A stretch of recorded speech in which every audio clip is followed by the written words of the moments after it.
You need to. It's blocking the Yes. Huh? Can you projector a test little it? bit. Let's test it. You want, Testing. You want to Thank make you it a- for coming today. Alhamdulillah, you we want to have make with this us full screen? the two attorneys who are expert on estate planning, Sister Momina and her husband, Brother Hussein.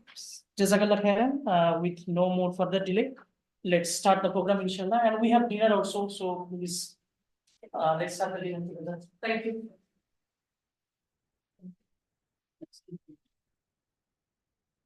So I just click on this. Yeah, I think you just hit the space bar. It should go to the next one. Okay. You need to move that all closer to the. Assalamu alaikum, everyone. My name is Momina Akbar. I'm a licensed Michigan attorney. I work with Ahmad and Akbar Law, PLLC. My husband, Hussein, is the managing partner there, along with Munib Ahmad. Some of you might know them already. I have my website up here, justrightlaw.com. My bio is not on there right now. It should be added soon. My area of practice is estate planning and probate. I've been doing this for the last couple years. I have a certificate in probate and estate planning, and I have a certificate in elder law. So my presentation today is about Islamic estate planning. And by estate planning, I mean the process of planning for your inheritance. I use the term estate planning rather than just wills because it's more comprehensive and it includes other things like trusts, powers of attorney, titling assets, all of that sort of stuff.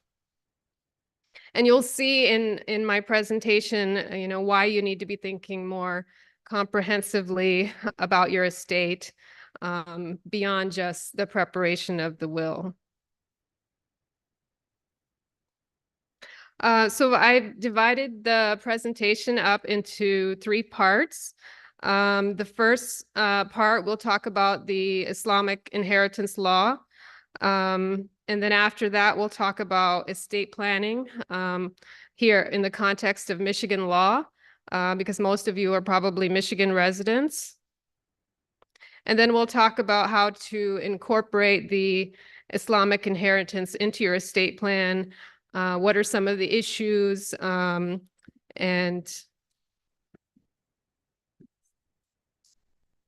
what are some of the issues and conflicts that might arise and how to resolve them?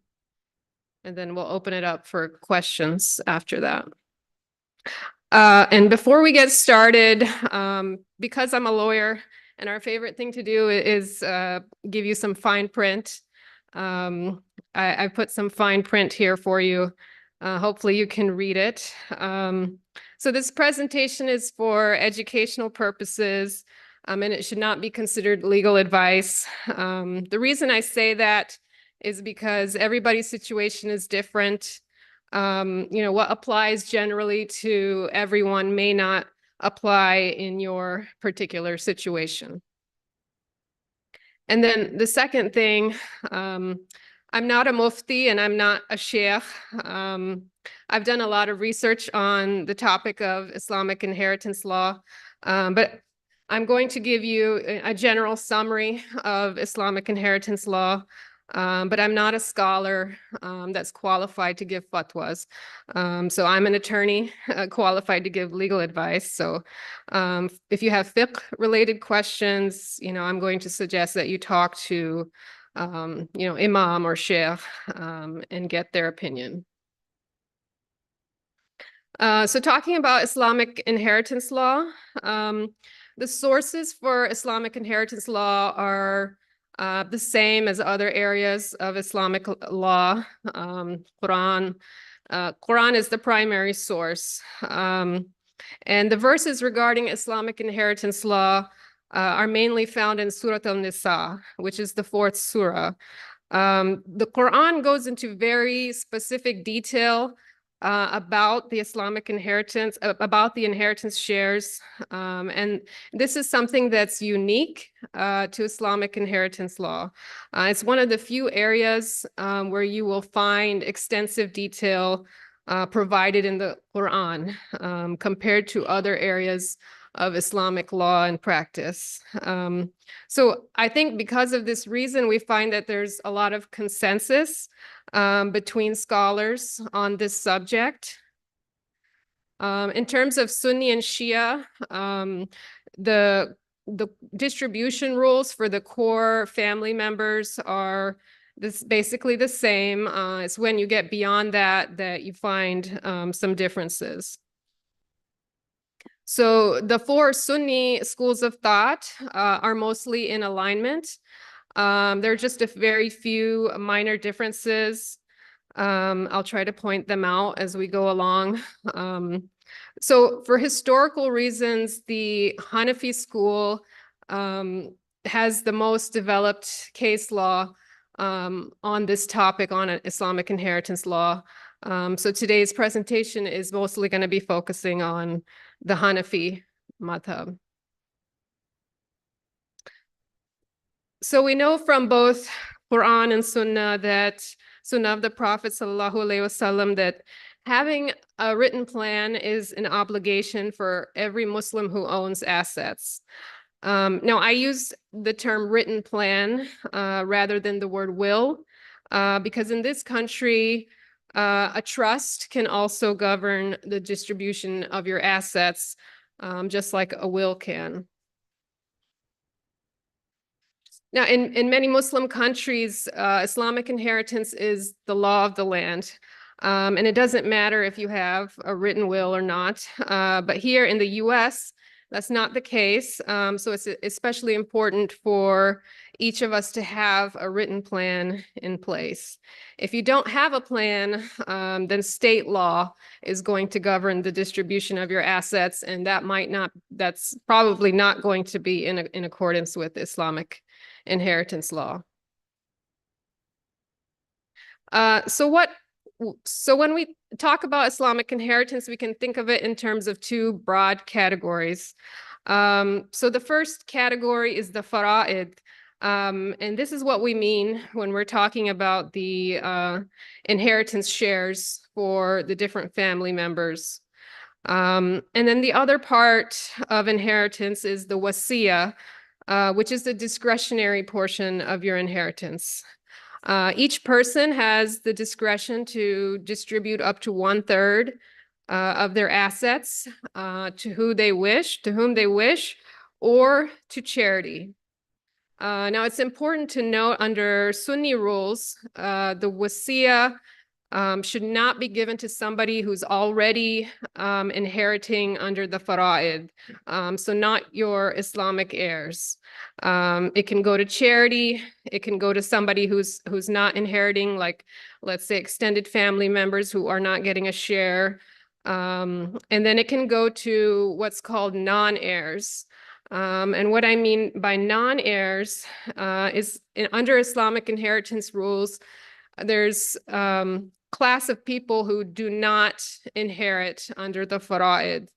And these are non-Muslims, adopted children, stepchildren or step-parents. And then there are some rules about children born out of wedlock.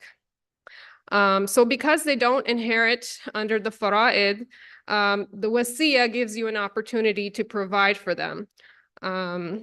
But you don't have to utilize the wasiyah. It's completely discretionary. If you don't make any wasiyah distributions, then obviously the entire estate will be distributed according to the fara'id, to the inheritance rules. So when we're talking about the fara'id, there's different categories and levels of heirs, and I'm not going to go into all the detail because it can start to get confusing. And I've tried to simplify it as much as possible, so that you can understand what the core concepts are. So the first, there are people for whom there's a fixed share prescribed in the Quran. and these get distributed first. And then whatever is left over, the remainder, it goes to the closest male relative. And that's usually always the son, if there's a son. The son of a son can substitute for the son. And then after that is the father. And the father of the father can substitute for the father. And these are all Hanafi rules. And then after that is the brother. Now, in some cases, the leftover, the remainder is shared with the female that's in the same class. So if there's a son and a daughter, they both get the remainder. But according to the Quran, the sons get 2 times the share of the daughter. And this also applies in the case of brothers and sisters. The brother would get 2 times the share of the daughter. So let's see what are the prescribed shares in the Quran. So for the wife, she gets 1/8 of the inheritance if there are children. If there are no children, she gets 1/4. The husband, he gets 1/4 if there are children, and 1/2 if there are no children. And then the mother and the father each receive a 1/6 share. And in some cases, they might get more. So if you have daughters only, no sons, and it depends how many daughters you have. So if you have 1 daughter, she gets half the inheritance. If you have 2 daughters, they get 2/3 of the inheritance, and that's divided equally between them. Now, there's no fixed shares specified in the Quran for the son, but the son always gets the remainder. So whatever is left over after the other fixed shares have been distributed goes to the son. And if there are sons and daughters, they both get the remainder, but the son gets 2 times what the daughter gets. And then the brothers and sisters, they do have a fixed share in certain cases if certain heirs are not there, or they could get the remainder in some situations. So let me just give a couple examples, so maybe this will help to understand all of this. Let's say the husband passed away. He's survived by the wife, his mother, his father, a son and a daughter, and a brother and a sister. So let's see what the shares will be. So in this case, the wife gets her 1/8 share, fixed share in the Quran.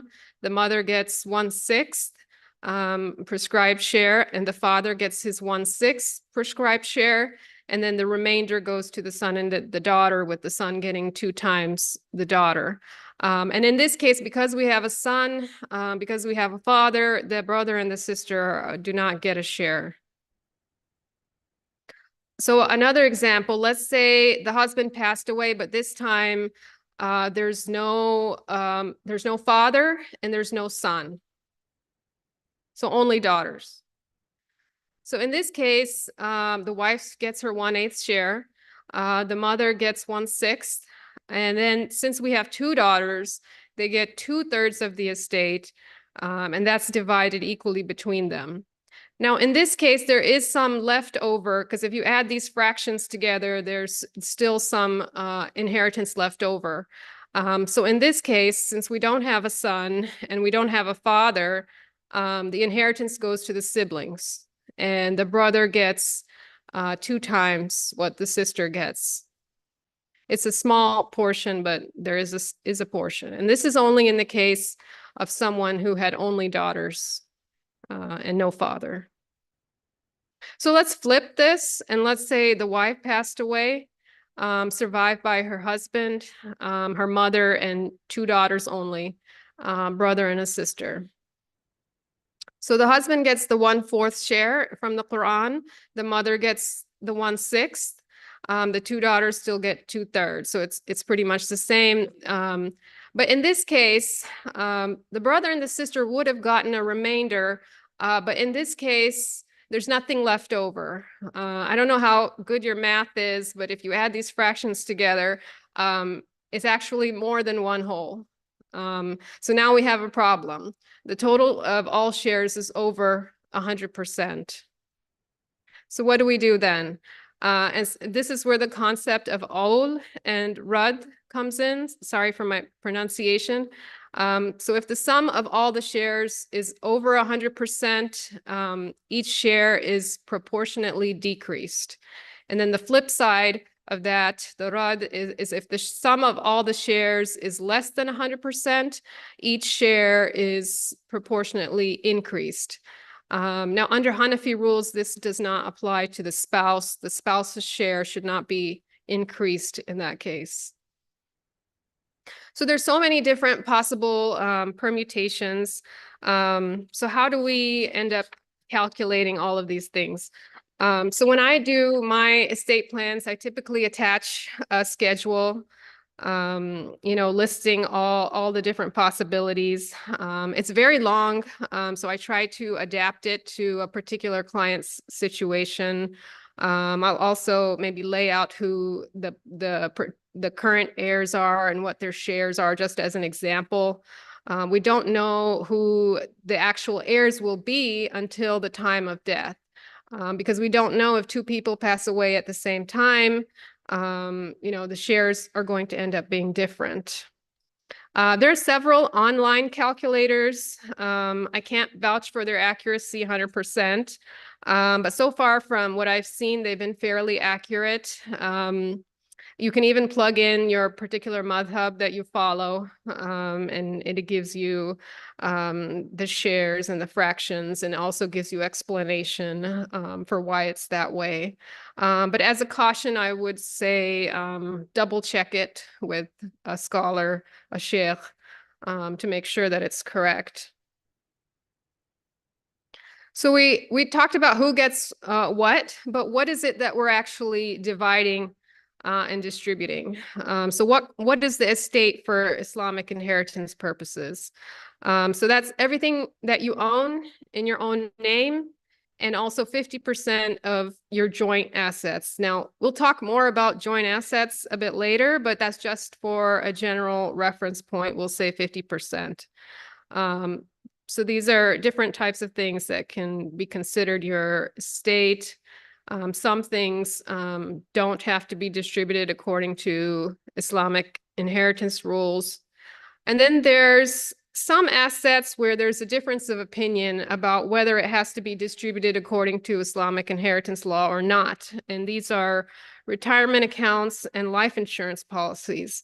Some scholars say it's okay to let it go to whoever the designated beneficiary is.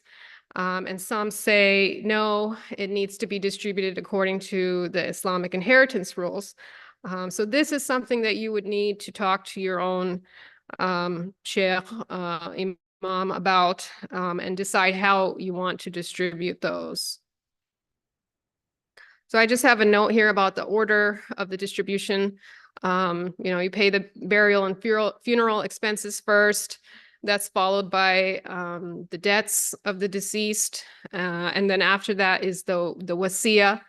The 1/3 discretionary share can be distributed after that. And then finally the faraid, which is the distribution for the Islamic heirs. So I have a note here about waqf. Waqf means endowment, or it could also mean trust. It involves allocating your assets for a charitable purpose. A waqf is usually perpetual in nature, or something that's long-term, that's providing some kind of ongoing benefit. So this essentially becomes a source of sadaqah jariyah for you. An example would be if somebody donated a building to charity and they designate it as waqf, so that building can be used as a school or an orphanage. There's going to continue to be some kind of long-term benefit there from the asset that you donated. Many masjids have set up an endowment fund to provide for the long-term benefit of the masjid. And the funds are usually invested in halal ways. And then the income from those investments is used to continue to provide a benefit for the masjid. And I believe AMDA has also set up an endowment fund, from what I understand. And you can donate waqf as a lifetime gift, or you can give it as a bequest in your will or your trust. And this would come out of the 1/3 wasiya share. So for example, if you had a will, you would put in some language saying, I give this percentage of my estate to AMDA to be held for its endowment or waqf fund.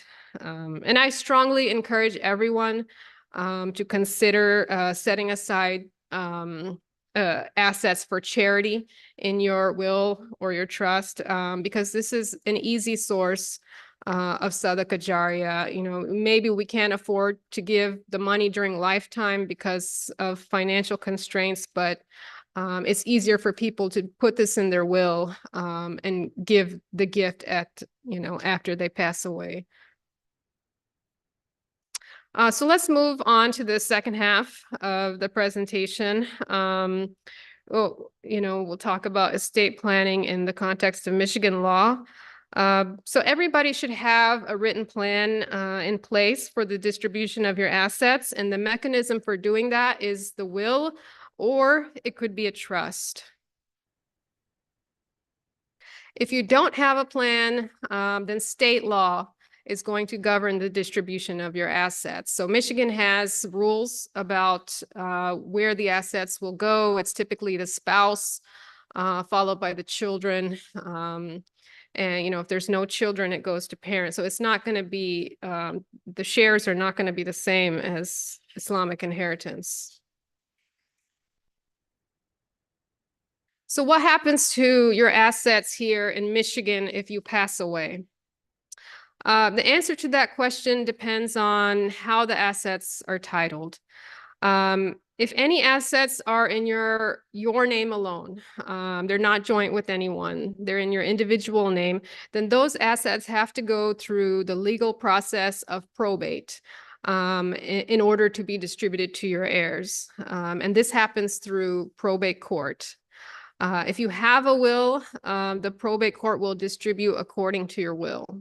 If you don't have a will, then they follow state law. If you have assets that are jointly owned with someone like your spouse, and there's a right of survivorship there, those assets pass automatically to that joint owner at your death. So they do not pass through probate, and the will does not apply to them. If you have assets with a beneficiary designation, like a retirement account, those assets will go directly to the named beneficiary, and they do not pass through probate, and the will does not apply to them. Okay. And lastly, if you have assets in a trust, those do not have to go through probate. So why does all this matter? This matters because even if you have a will, if all your assets are titled jointly with your spouse, or going directly to a beneficiary, a named beneficiary based off of some designation form, then there's no assets that are passing through probate court. Everything transferred automatically to that person, and the will is never going to be used. People think if you have a will that it will govern every single asset that you have, and that's not true. A will in Michigan only governs assets that are in your sole name. So I have some slides about the probate process. I'm not really going to get into it. You hear a lot about avoiding probate and that probate is bad. That's not necessarily always the case. It really depends on the situation. If you can avoid it, then generally it's better, you know, because of the time involved, the cost involved, and there's the public nature of it. But if some of your assets, they have to pass through probate, it's not the end of the world. So let's take a quick look at some of the different legal documents that I've been talking about in the estate plan. So the first is the will. Even though I said that you can have a will or a trust, everybody still needs to have a will. If you have a trust, you're still going to have a will. It's going to be a special kind of will. It's called a pour-over will. Which basically is a backup, and it says that all my assets go to my trust. There's no distribution rules in the will. Everything is in the trust. So in the will, you can also nominate somebody to be your personal representative. Personal representative is just the Michigan word for executor. If the will goes through probate, the personal representative is the person who's in charge. And another very important reason to have a will, even if you don't have assets that are going through probate, is to name a guardian and a conservator for minor children. And this is if both parents were to pass away. The guardian is the person responsible for their physical care and their custody, and the conservator is responsible for managing any financial assets that they have. Typically, people appoint the same person for that role.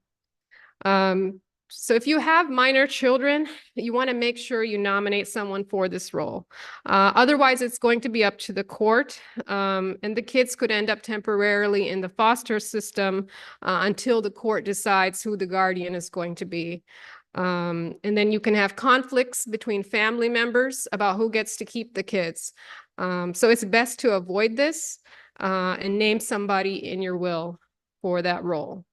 You know, regardless of how your assets are titled, at least have a will so you can name a guardian for your kids. There are two lifetime documents that I recommend that everybody have. That's the financial power of attorney and the healthcare power of attorney. These documents apply in a situation where you are unable to manage your own affairs. So if you have these in place already and something happens to you, you become disabled or incapacitated, the person you named as your agent in these documents can take over. If you don't have these documents, your family is going to end up having to go to probate court and get a guardian appointed over you. So it's just so much easier to have this document in place. So if the time comes that it's needed, your family has it. So by lifetime document, what I mean is that it expires at your death, and then after that, the will or the trust takes over. I'm not going to go into all of these things. So the healthcare power of attorney is to appoint somebody to make medical treatment decisions for you. And it's only effective if you become completely incapacitated where you cannot make your own medical decisions. It's also known as advanced directive. In Michigan, it's called a patient advocate designation. You also hear the terminology living will. Living will just refers to you know, like end of life or medical treatment decisions, termination of life support, those kinds of things. And we include those in the healthcare power of attorney. So moving on to a trust. What is a trust? So a trust is an agreement that you make with the trustee to manage certain assets on behalf of your beneficiaries. So you can think of the trust as the pot that holds all the trust assets. The settlor, the grantor, is the person who created the trust. The trustee is the person who manages the trust assets. And then the beneficiaries are the people who receive the trust assets. You can be the settlor, the trustee, and the beneficiary of your own trust at the same time during your lifetime. And this is typically what happens in revocable living trust. You are all three roles. And then when you pass away, your successor trustee takes over. And they distribute those assets to your ultimate beneficiaries, which could be your Islamic heirs. And you hear this terminology, revocable, irrevocable. It is what the name implies. Revocable means you can amend it, you can change it, you can revoke it during your lifetime. Irrevocable means it cannot be amended or changed or revoked. It's really difficult to do that. You basically lose control of your assets. The revocable is the trust that most common form of trust that people use. You can also have a joint trust with your spouse, a joint revocable trust. The irrevocable is less common. It's used for special purposes. High wealth people who are trying to take assets out of their estate to save on estate taxes, or for asset protection if you have high liabilities. And then also certain kinds of charitable trusts are irrevocable trusts. So trust versus will, how do you decide between them? Because both of them can govern the distribution of your assets. The trust has the advantage that you can avoid having to go through the probate process. If you put all your assets in the trust, they don't pass through probate. It's managed privately by the trustee, and the trustee distributes the assets to the beneficiaries. The trust also gives you more options for dealing with different kinds of assets, like joint assets or beneficiary designations, whereas the will generally has no control over those unless you name the estate, but there's problems with that as well. And then if you have minor children, if you have just a will, then your kids will be getting their inheritance at age 18, okay? And that, could be hundreds of thousands of dollars, millions of dollars, whatever you have. And not everybody likes that idea. So the trust allows you to delay the full control of the inheritance until the minors are a little bit older. In the meantime, the trustee can assist them. The trustee can make payments for their education, their medical needs, living expenses, whatever it is. And then once they reach a set age, maybe like 25, the trustee can distribute outright to them at that time. So this is one of the advantages of having a trust. So disadvantages, obviously, the trust is more costly to set up than a will. And then as there's more work involved, you might have to retitle your assets into the name of the trust or change beneficiary designations into the name of the trust. But it might save money later down the line for your family if they're trying to deal with probate court, and it creates less work later on. So as we said, families with minor children can benefit from a trust. Second marriages, blended families, and then disabilities and special needs. If you have a family member that has a disability and they're getting government benefits, if assets are coming to them through a will, that could potentially cause them to be disqualified for their government benefits. So the better approach there is to put it in a trust so that they can continue to qualify for their disability benefits. So business owners, high wealth clients. And then lastly, I put here, I find that the trust works out better when we're trying to follow the Islamic inheritance rules, just because of all of the flexibility that a trust gives you, and also because the trust is handled privately. You don't have to go through the court process. And it can deal with different kinds of assets like joint assets or beneficiary designations. You can name the trust as the beneficiary.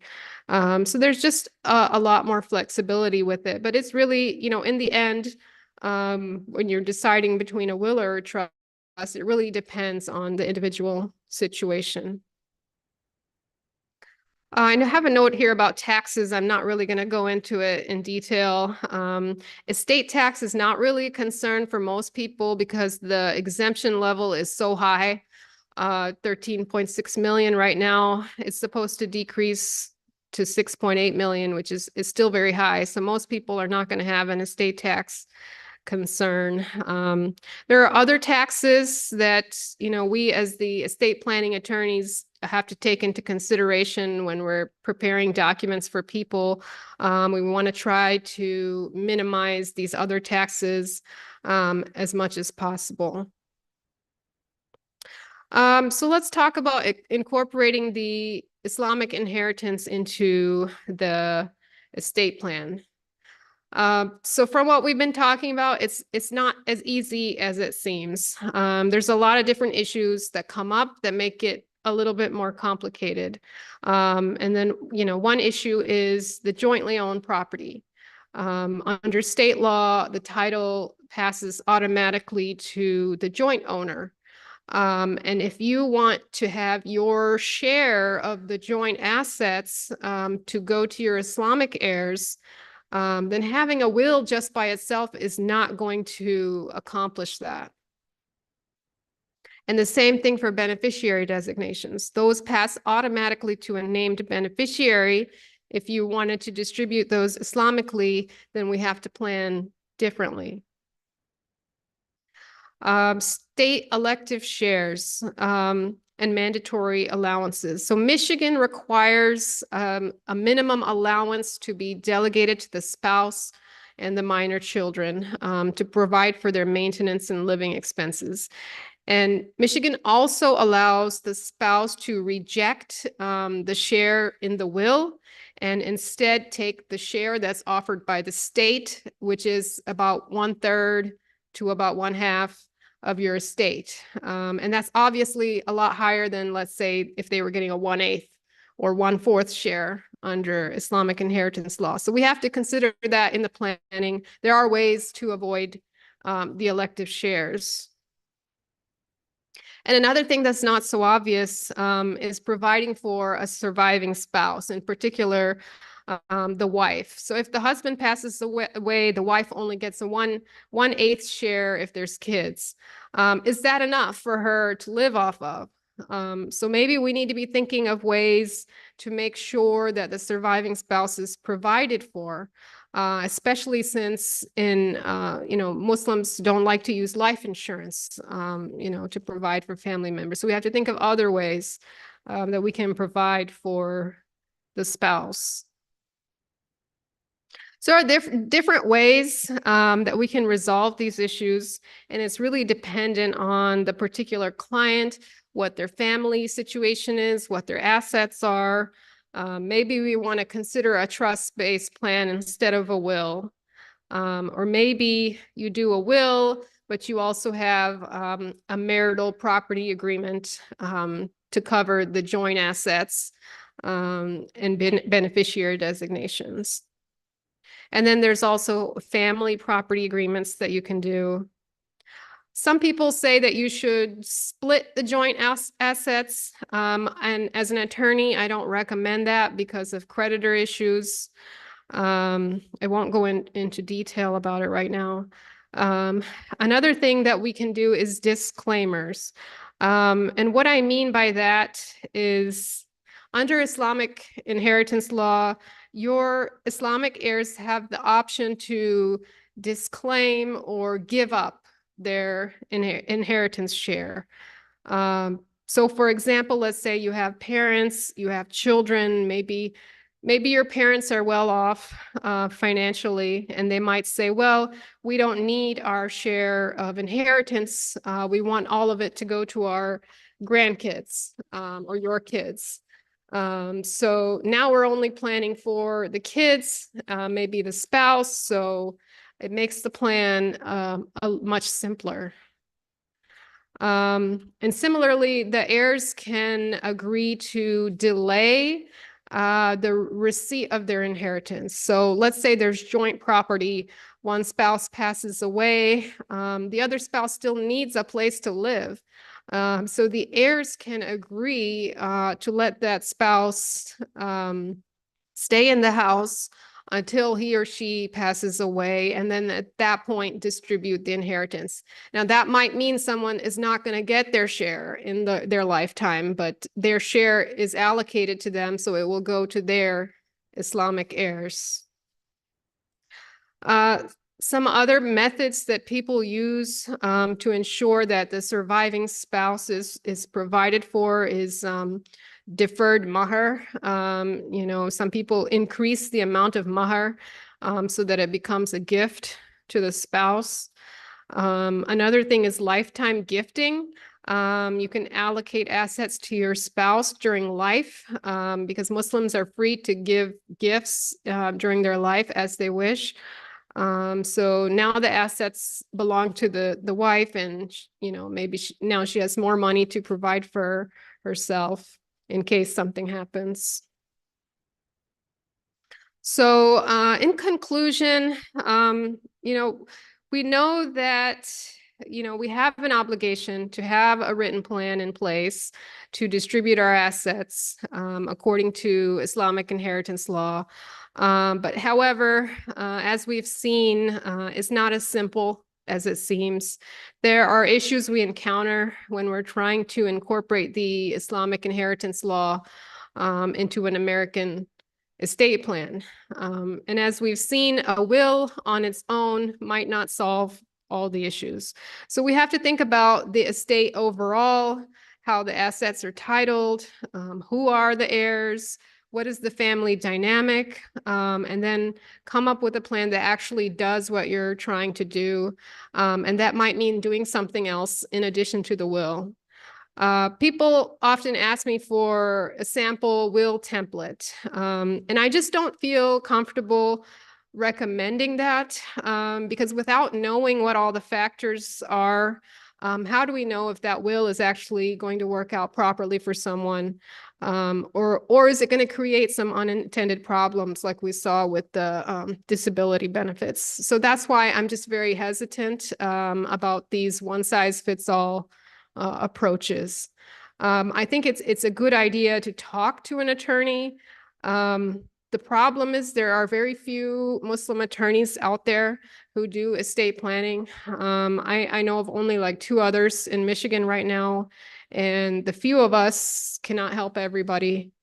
Going to a non-Muslim attorney is an option, but you need to be very well versed in the Islamic inheritance rules because that attorney is unlikely to know anything about it. So we definitely have a need for more attorneys who do estate planning in the community. You know, hopefully, you know, in the next decade, we'll see more attorneys popping up that do this. But right now, you know, this is definitely an issue that we have in our community, and I don't have an easy answer for that. This area of law is a very complex area. You know, it intersects with a lot of other areas of law, like tax law, business law, property law, and I'm constantly learning new things and trying to come up with better ways of doing things. And I pray to Allah to guide me, to help me make the right decisions for my clients, because it's a very big responsibility. And I want to make sure, you know, the outcome is the best outcome for them and their families. And that's the end of my presentation. So if anybody has questions, we can open it up for questions. Let's go ahead. Michigan recognized Islamic law? So Michigan follows a state law, but if you have a will, you're free to distribute your assets according to Islamic law. So you have the right to do it. You just have to put the right plan in place. Yes. In case of either will or trust, Mhm. does, here usually, like you mentioned, properties are going to be owned by husband and wife. Yeah. In that case, will they both need to have separate will and trust? So the will is individual. There's no joint wills in Michigan. So each spouse has to have their own will. The trust can be joint, or you can have separate trust for husband and wife. So there's a lot of different options, and it depends on the particular situation, what's appropriate. You will join class, Mhm. then you do that one will, or you have to. So it still has to be two different wills. Each spouse will still have their own will. Yeah, you can't have a joint will in Michigan. They can point to the same trust. Yeah, so each spouse's will can say all of our assets go to our joint trust. So husband's will can say that and wife's will can say that, so that both of their combined assets go into the joint trust. And then in the joint trust, we put all of the distributions, we make a list of assets, and we show what belongs to the husband, what belongs to the wife. And then we list who we say that the wife's share needs to go to her Islamic heirs, and the husband's shares need to go to his Islamic heirs. Yes, go ahead. Thanks. You have like accounts that you have in both names, Mhm. yourself and the wife, and you have your retirement fund, see something that you are getting that money every month, but still have the capital over there. Yeah. You know, even up to your day, you can distribute it to the your wife and also your children. Yeah. In those cases, the bank like that, how do you do the will or trust? Yeah, so it's an issue. The joint assets are an issue. The beneficiary designations are an issue. So there's different ways to resolve that. If you have a trust, what we do is we move the joint assets into the trust. And then the beneficiary on the retirement accounts the trust gets named as the beneficiary. So that way the assets get distributed according to the rules in the trust, which can be the Islamic inheritance rules. How you have like the beneficiary already bringing it to the bank? Yeah. So it's not according to this. Yeah. So that will be, they can get it without, not going to this. Yeah, so the will has no control over those assets. Those assets, if you have a beneficiary name there, it's going to automatically go to that beneficiary outside of probate, regardless of what your will says. Some people suggest maybe you do like a letter to your family, like your spouse, say, I'm letting this asset go to you, but I want you to distribute it to my Islamic heirs. And that depends on the family dynamic. There's also gift tax issues with that, so we have to be careful. But everybody's, situation, you have to look at what's appropriate for them. Yes, good. You mentioned that if you have good things, Mhm. you only has either one of those houses passed away, which one's still on there. And then you have the well, which you have the well, that would be sufficient. So you could put in, a spouse's will that, in both spouses' will that, 50% of what I get goes to my heirs and 50% goes to my wife's heirs. But, it's not very clear cut. We don't know who's gonna pass away first, what's gonna happen to the assets in the meantime. What if the wife, yeah. I think there's a distinction and there was a slide that was shown. Some assets are controlled by the will and some assets are not controlled by the will. Assets that are not controlled by the will are typically assets that have beneficiary designations already. So if you do not amend the beneficiary designation, the entity that controls that asset is bound to the designation. They will send it directly to that person. If you want to have that asset controlled by an Islamic distribution, you have to change the beneficiary designation. Normally, that is like a trust, or like my wife was saying, some of these other methods. But if you don't do that, then that asset remains outside of the will. So I think maybe what you're suggesting is letting it pass to the spouse and then the second spouse's will to control. Is that what you're trying to suggest?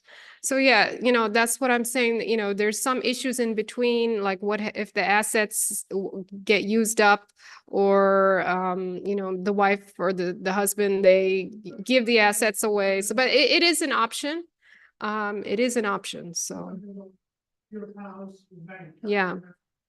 Yeah. Yeah. Yes. Why? Thank you for. Yeah. Now, forget the house don't be owned by you and your wife. Mhm. Go fast away. And if you don't have proper deal. You own your children. You get to go, and maybe that one you have to make a breed of, power of attorney. So that they get So it depends. If the one spouse survives the other spouse and then they pass away, then it will pass according to their will. But if they both pass away at the same time, it gets split 50-50. 50% goes to the through the husband's will, and 50% goes through the wife's will. That asset would have to go through probate unless you title it differently. When you if you own real estate and the individual on the deed passes away and there's nobody there with rights of survivorship or joint tenancy, these kinds of things, then that asset has to go to probate in order to have a new name put on the deed. And the judge is the one that controls. So if Momina and I own a house, we both pass away at the same time, there's nobody else on the house. If we don't have another mechanism, that house has to go to probate, and the judge has to decide who is put on the deed, who owns the property. my question. Yeah. Well, Well, no. If you do have a will, then it will pass according to your will, but it It still will goes still through go the through probate probate. court process. The way that you avoid probate for a house is either if you have adult children, you put your children on the deed for the home. So that when you pass away, there are people there who survive, right? The problem is those people own the house in equal shares, which is not typically the Islamic way of, yeah, where the male gets 2 and the female gets 1. So it becomes, it complicates it. That's where Mhm. putting it in a trust is a Trust, good yeah. idea. Because then the trust owns it, and the trust distributes according to your rules, which you institute along Hanafi lines, it'll be. So when I do a joint trust for husband and wife, what I do is a special deed called a ladybird deed. And what that does is attaches a pay on death beneficiary to the property deed, so that when both spouses pass away, that asset then gets moved automatically into the trust. And now it can be distributed according to the trust terms. And then it will go 50% to husband's heirs, 50% to wife's heirs. The trustee is going to be responsible for, selling that property and distributing the funds. Or if somebody wants to keep that house, then you compensate other heirs, based off of that. except if I do the power of attorney, both husband and wife, that after we pass away, the property goes to the children. No, not power of attorney. Power of attorney. Yeah, power of ends attorney after death. is a lifetime only document. Yeah, you have to So you have to remember do a will. at the point of death, the power of attorneys are no longer enforceable. They go away. Then it becomes the will or in the trust. Yeah. Or an easy mechanism so that the children inherit the house. Say that again? And, the easiest mechanism, without doing trust and other.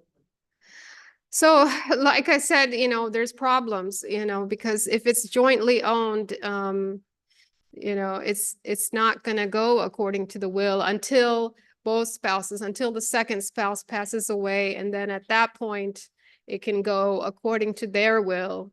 So if you and your wife have the same heirs, it's just your kids, so then that's fine. It'll go to your kids, after the second spouse passes away. So this is what I mean, that it depends on everybody's family situation. Who are your heirs? Your parents are not there, then it's much simpler. We're only planning for the kids. It can go to the spouse. You can have a will, set up that way. So this is what I mean, that we need to look at your individual It situation. can get very complicated, for example, husband and wife. Husband passes away, wife owns the home in her name completely. Her heirs, she gets remarried, she has another child from a different Right, so that's spouse, also a concern, then is if you get what are remarried. the rights of the new child as opposed to the old child? Yeah. Because the old children were supposed to get from the father certain shares. So it starts getting very, Yeah, so that's very one involved. problem that I didn't point out, is what if the spouse gets remarried? And what if they retitle that house with their new spouse? And that house is gonna end up with the other spouse and his family or her family. Yeah, maybe they And refinance then, it and they your keep it up heirs, and on. don't get their shares. So this is a problem, and you have to look at the situation and come up with ways to ensure that the assets are going where they need to go.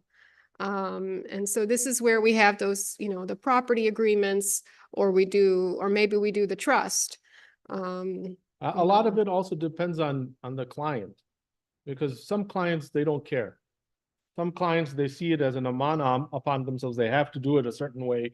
It's their responsibility. They will be asked for it on the day of judgment. So they're very particular. And the more particular you are, the more nuanced your estate plan has to be to resolve the issues, to make sure that after you pass away, your family is not torn apart by, we all see it. And then this is the inheritance fights that we have, turns into like, jagras, and the family tears apart because of it. So your job is to make sure that when you pass away, the inheritance issues are settled. They know dad said this is going to me and this is going to you. And it's in a will and it's written, or it's in a trust and it's written, and there's no questions. Nobody can fight about it. It's there. Dad, mom, they signed the document, right? So a lot of these issues that percolate are very individualized.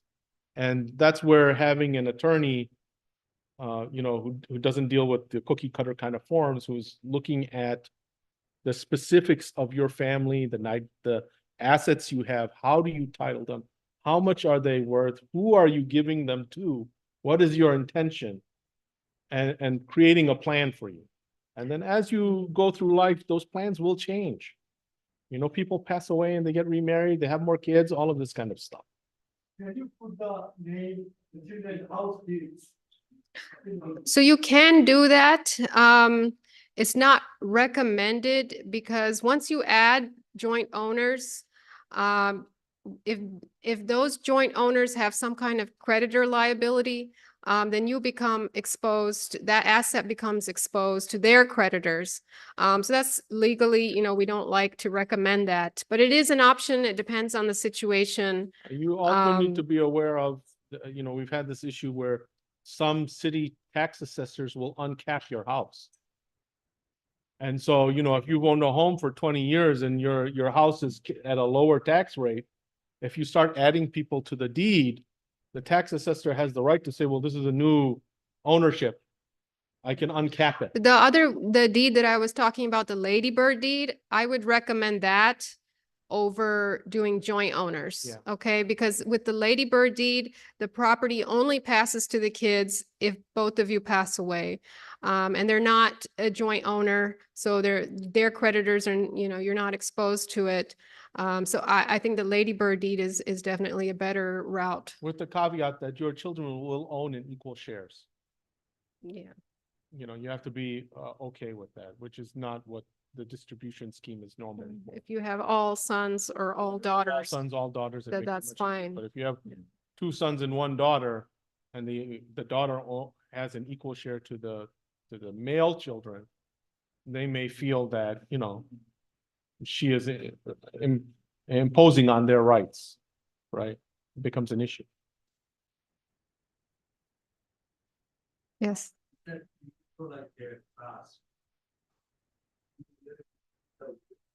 Yes, Yeah, so when you have a trust, you'll have a special will. It's called pour over will. And it's basically just a backup mechanism. If It's a there's simple document. some assets that didn't get transferred into the trust already, that will is used to transfer those assets into the trust. It just says, all my assets go to my trust. It doesn't say any other details about the inheritance rules. All of those rules are in the trust, but you still have a will if you The- have a the, trust. the basic documents I tell people they need is you need to have a medical power of attorney. God forbid you end up in a coma, somebody that the doctors can listen to, so they don't have 12 family members arguing with the doctors. One person, they sign the medical. You should have a financial power of attorney. Same reason. You have medical issues, you can't do the financial transactions. The bank will acknowledge this person having the right to make your financial transaction. And then a will. You have to have a will, because the powers of attorney cut off at death. And then the will tell the. And then if you have a trust, you'll have a will you have and a trust, trust. Yeah, then the will just points to the trust. So we're moving all of everything over here. Any American will be applied to the overseas property? So that's a good question. So every country has their own laws about, property ownership and the distribution of property. Some countries will recognize American wills and some will not. You might have to end up having your own will prepared in that country. A lot of us, from India, Pakistan, Bangladesh, they don't really follow the American will. So, maybe they will, maybe they won't. So it might be better for you to talk to an attorney over there regarding those assets. But I will say that if you have property overseas, it's easier, much easier to distribute it during your lifetime than after you pass away. After you pass away, it becomes a very big hassle. Yeah, if you, the advice that I normally give people from India and Pakistan is if you have land and assets in India or Pakistan, you should distribute them in your lifetime. Because if you pass away, there are very restrictive laws in those countries about who can inherit and what they can inherit. So for example, if you told me, we own 40 acres of, farmland outside of Hyderabad, your children will not be able to inherit that because they're not Indian citizens. Similarly, if you own a flat in Hyderabad and you pass away, if your children do not have an OCI card, and if they do not have a PAN card set up, they cannot inherit that land either. If you are looking to purchase land over there, then you have to add one of your children to the deed to make sure that their name is there before you pass away. One of you pass away unexpectedly, right? Then, there are laws in India about which relatives you have who are able to inherit that property. It becomes very complex. If you have tangible assets in foreign countries, you should definitely speak to attorneys in that country to make sure you understand who can inherit and how you can make sure that your heirs, your Islamic heirs, are in a position to inherit that property. Because if you do not, and you pass away unexpectedly, it will become a nightmare for your children. And for many of us, I tell people, my parents came here in the 70s. I love going, my parents are Hyderabadi, we go, I love going back, but I can't live there. My limit is like 2 or 3 weeks and then I'm ready to come home, right? So if your children are like me, you have to plan. I mean, I told my parents a long time ago, I was like, you should sell your assets there. Because I am not going to live in some flat in India for 3 months out of the year. It's not possible. I'm going to buy a flat in Florida, right? Or Arizona, California, sit on the beach. Now, I'm not going there. So, these are the types of, you have to make very hard decisions when it comes to those type of assets, because we have a lot of emotional attachment to it. A lot of you may have grown up in those homes, and they may have been homes where your grandfathers built them, so there's a lot of personal kind of emotional investment in those types of assets. But realistically speaking, if your children are here and they're growing up as Americans, they're not going back there. They can't function there, right? Especially the young kids now. I mean, it's completely different unless you've been taking them there. Thank you very much. Can we ask you a question, please? Yeah, Yeah, do any ladies have any questions? Sorry. Please take the mic. Yeah.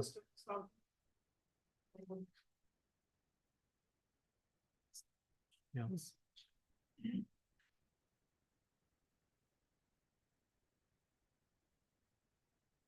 Can you talk a little bit louder? Yeah, Is it on? No, it's still, no, it's okay. I can hear you, but they won't be able to. Mhm. Just go ahead and ask your question, Moment, and just repeat it. So, Yeah.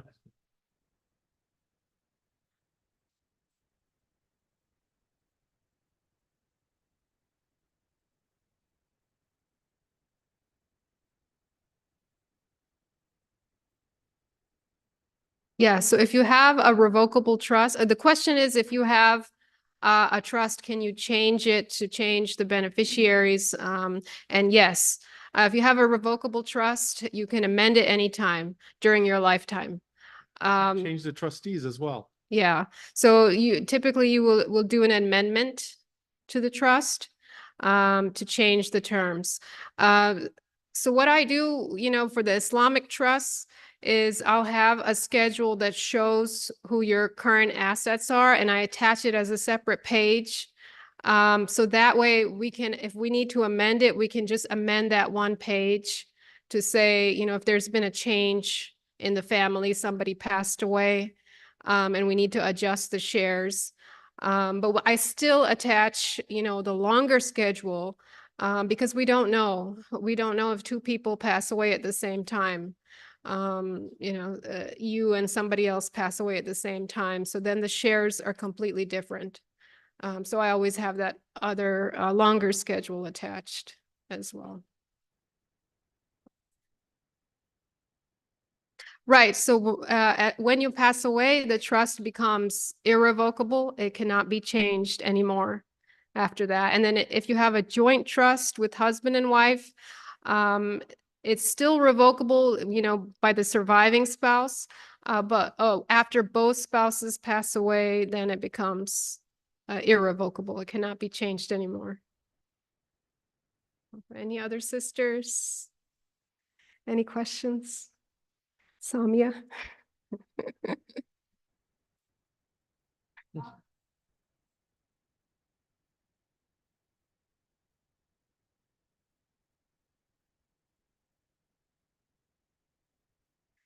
No, it's not automatically joint. Their name has to be on the deed in order to be Yeah, joint. The way you title assets is so important. Because if our house just has my name on it and I pass away, it has to go through probate. And if I don't have a will, then the state rules apply about how that assets gets distributed, right? So, it really, it's important to title your assets, not just the house, but other things. I would suggest checking the deed and seeing whose names are People on do there. it because, mortgages and credit lines and all of these kinds of things. So it is not uncommon. But yeah, you should be aware of that. And if it's titled like that, then he should have a will that specifically says it goes to you. And this is part of what I do when, if you come to me about this stuff, I will look at all of your assets. I will look at how they're titled, and then figure out what we need to be doing, to get that asset where it needs to go. So that's all part of what we do. Yeah. Yeah. Oh, one more from the sister. One more from the sisters. Mhm. Equal. No, it's equal. Yeah, age doesn't matter under Islamic inheritance, it's gender. Mm. I think he was, Since the Islamic inheritance law is different than the Michigan law, do you know of any cases that Islamic trust or will was challenged? Yeah, I've done it, probate, yeah. he's saying if it's been challenged. Yeah, I've done ones where it's been challenged too. Where one of these children felt like they should get equal shares. But the will was signed properly and the court upheld it. Right, so under American law, the inheritance and the manner in which you divide your inheritance is there's a broad discretion given to individuals, right? Which is why you watch TV, you see family dramas where they say, I'm giving everything to this son, and the other ones are excluded. I mean, that's completely unfair, but American law will uphold that because the person who had the asset signed the will instructing it to be distributed as such. You have the right to distribute your assets any way you want in America. But you have to put it in a plan. You have to have it written down. If you don't have it written down, the And it has state to law. follow the criteria, who signs, whether it's Yeah, you have to notarized. make sure it's valid. As long you as it's know. validly executed, it will, people, billionaires give Yeah, tons of people money to exclude profits. certain heirs and. Say that again? When the will of the trust is prepared, does it have to be submitted to the county or anywhere? No, it does not have to in Michigan. It just needs to be, you need to sign it in front of 2 witnesses. And then notarize it as well, at that time. And then it's valid at that point. It doesn't need to, be presented to a court or registered. There's no registration requirement. So then it depends when you pass away. At that point, we see, if there were assets left out of the trust or assets in your own name, then you have to go take that will to probate court. And then try to get those assets transferred over to the trust at that point. So So- yeah, Yeah, so the will does not. The trust can have an expiration date. but usually we design the trust to continue Yeah. after your death so that the assets can be distributed. Yeah, so your for example, heirs. something that's typical amongst people is they don't want their children to get the assets when they're young, right? So they develop the trust, and the trust will stagger the distribution of the assets over time. And at some point, the trust may have no assets in it. And at that point, it can close. So if you did a will or trust when your children were minor. Yeah. does it become adult? You have to change the will? You don't have to. We design it so that it's flexible and that it can continue to function properly, even if your kids are now adults. But I do recommend that if you do a will or a trust, that you have an attorney or someone review it every couple years, especially if there's a change in your family or something like that, just to make sure that all the terms are still okay. As you progress through life, you have, again, a child who passes away. Maybe you have a child who develops special needs, right? So they need to have someone manage their assets long-term. So these types of things, if you have it happen in your life, you should speak to your estate plan attorney to adjust your trust to fit those circumstances. And it's fairly simple to make an amendment to a will or a trust. So if that needs to be done, you don't have to redo the entire will or the entire trust. You can just add an amendment to it, depending, on the change. I think somebody over here had a question.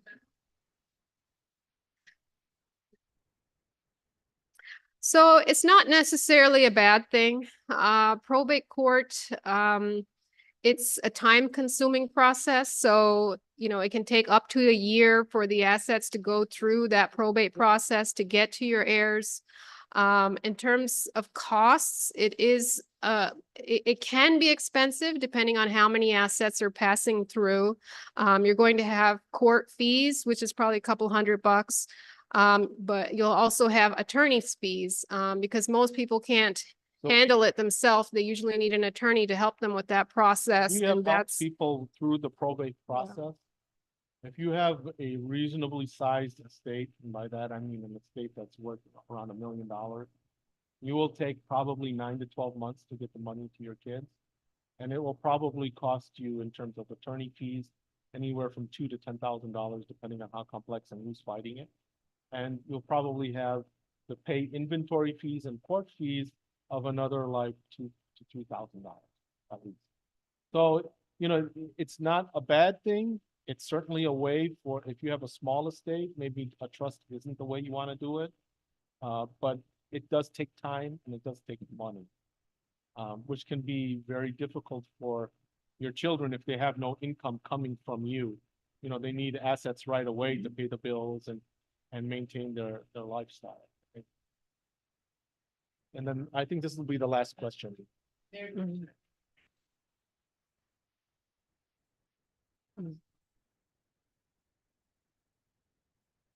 So yeah, it depends, as long as there's a right of survivorship. Yeah, Yeah, if so it's something that's like where a in the end, tenants in how you common, title your then that's different. Yeah. Yeah.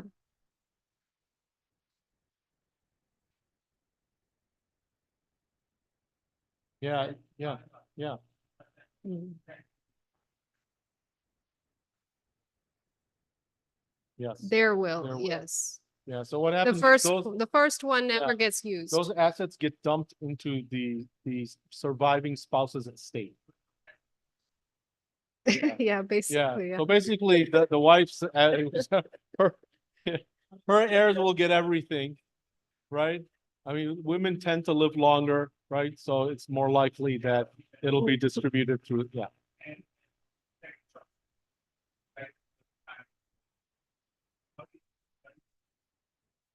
Right, Yeah. so nowadays what we do is we scan them and email them to you.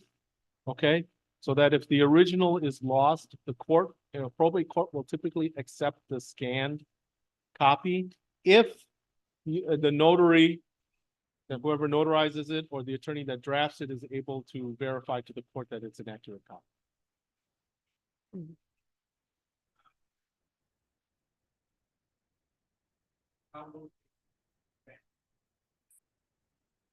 Yeah. You should put it in a safe place. So we generally don't recommend putting it in a safe deposit box. But if you have maybe a safe at home, like a fireproof safe, you might want to keep it there, or keep it in, you know, so you need to tell somebody else So where it is this is, and how to access it. so part of like being prepared for your death is having a location where you store your important documents and making sure that your wife and children know, if I pass away, go to this cabinet and all of the documents will be there. Because unfortunately, what happens is in our culture, a lot of times the wife and kids don't know about all of the assets that you've generated. And for a lot of people, they have to do like asset searches. And there's firms that do this. They go through and they try to find your assets because the spouse has no idea, right? She's a stay-at-home wife. She's never concerned herself with those types of things. You pass away, she has no idea. Your kids may be 17, 18 years old. They may have no idea as well. And then if attorney helped you with it, you know, keep their contact information and give it to your family. So then something happens, they can't find it, they can contact the attorney. Maybe the attorney has kept a record of it. So when we scan it and send it to you, you should distribute it to your wife and your children so that they also have it in their email accounts. Because when you pass away, no one has access to your email accounts. Similarly, if you put it in a safe deposit box with your name on it, you know, your wife and kids can't go to get it because the bank won't give them access to it. You have to get a court order. So, you know, you just have to be a little proactive and smart about storing things in the right way. Thank you for that. And on behalf of AMDA, we'd like Oh. to present this small gift for you. Thank you. You have to do that. Thank And, you. sister and brothers, there is dinner for us, inshallah, after the Oh. we'll get together. And just one thing, tomorrow also we have a very important event. It's about media. Please understand that we do not, we Muslims do not just own a Muslim family. There's only one Al Jazeera, and in Michigan there is one guy who has come up with a Muslim channel, American Muslim TV by Dr. Ahmed Ghani. He's coming tomorrow at 4 p.m. Please attend that. Thank you. We don't have the Bagheera gang and- Okay, thank you, everyone. Let's take Zorawat Khana. الله أكبر الله أكبر الله أكبر الله أكبر أشهد أن لا إله إلا الله أشهد أن لا إله إلا الله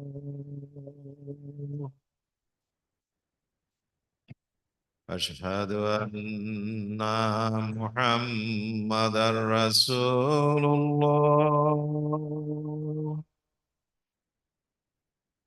أشهد أن محمدا رسول الله حي على الصلاة حي على الصلاة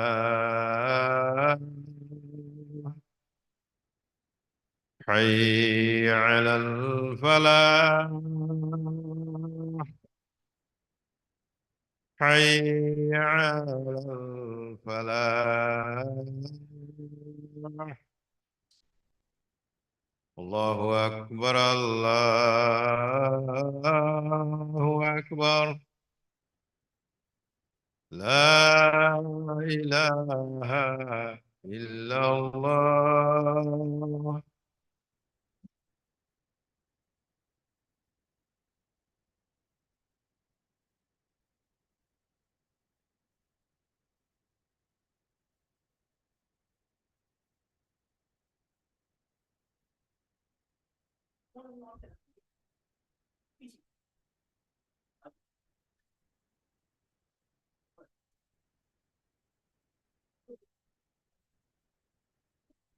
No, that's fine. That's fine. That's fine. Don't worry.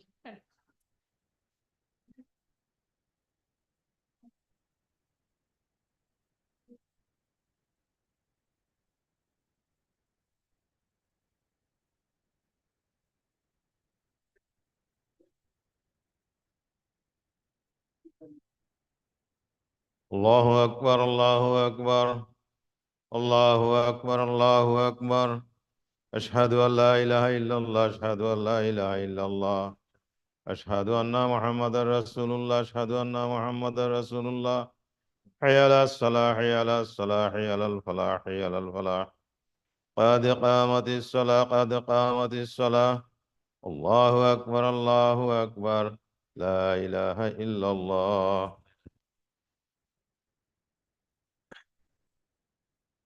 استووا واعتدلوا صووا صفوفكم وسدوا الخلل يرحمكم الله.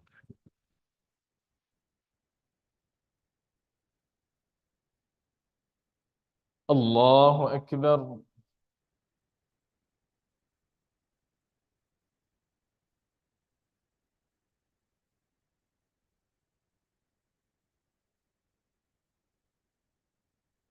الحمد لله رب العالمين الرحمن الرحيم مالك يوم الدين إياك نعبد وإياك نستعين اهدنا الصراط المستقيم صراط الذين أنعمت عليهم غير المغضوب عليهم ولا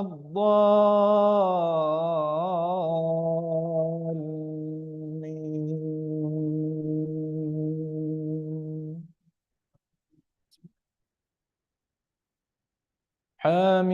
حميم تنزيل الكتاب من الله العزيز الحكيم. ما خلقنا السماوات والأرض وما بينهما إلا بالحق وأجل مسمى، والذين كفروا عما أنذروا معرضون.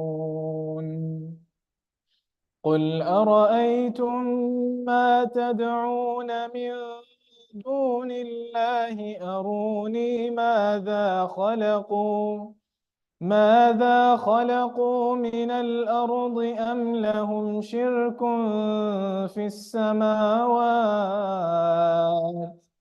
ائتوني بكتاب من قبل هذا أو أثارة من علم إن كنتم صادقين. ومن أضل ممن يدعو من دون الله من لا يستجيب له إلى يوم القيامة وهم عن دعائهم غافلون.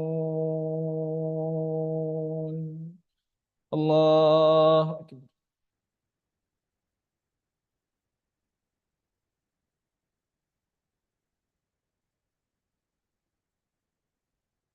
سمع الله لمن حمده. الله أكبر.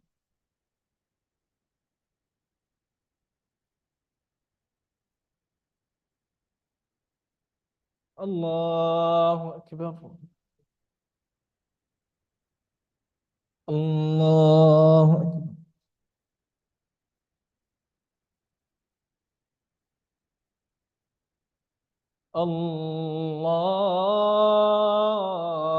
الله أكبر. الحمد لله رب العالمين الرحمن الرحيم مالك يوم الدين. إياك نعبد وإياك نستعين. اهدنا الصراط المستقيم صراط الذين أنعمت عليهم غير المغضوب عليهم ولا الضالين.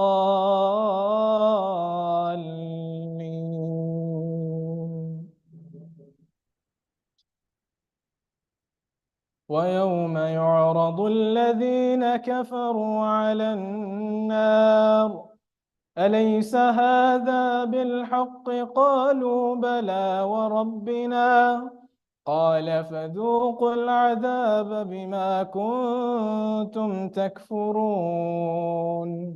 فاصبر كما صبر أولو العزم من الرسل ولا تستعجل لهم كأنهم يوم يرون ما يوعدون لم يلبثوا إلا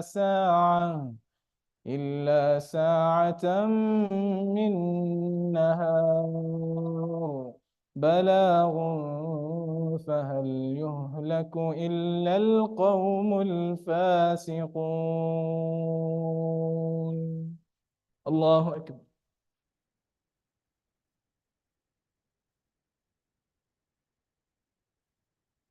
سمع الله لمن حمده.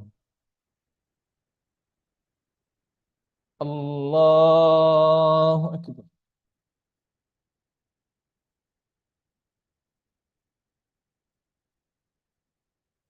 الله أكبر.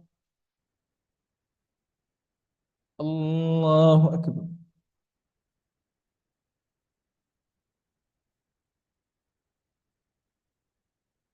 الله أكبر.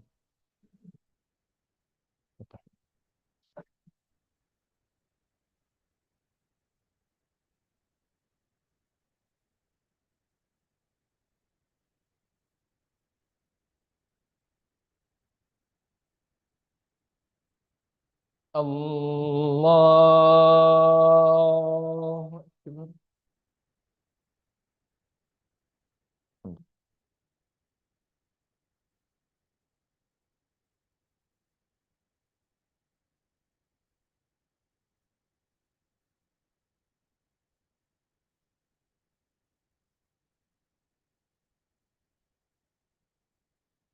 الله أكبر.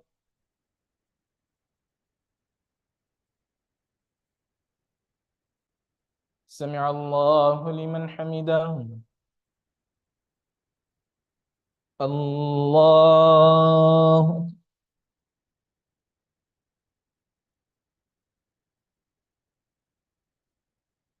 الله أكبر. الله أكبر.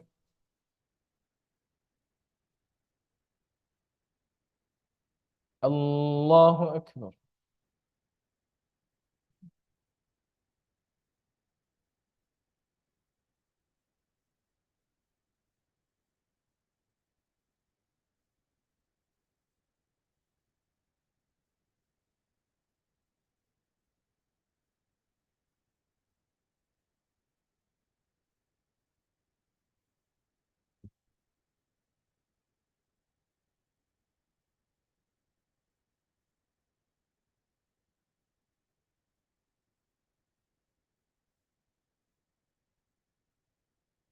السلام عليكم ورحمة الله.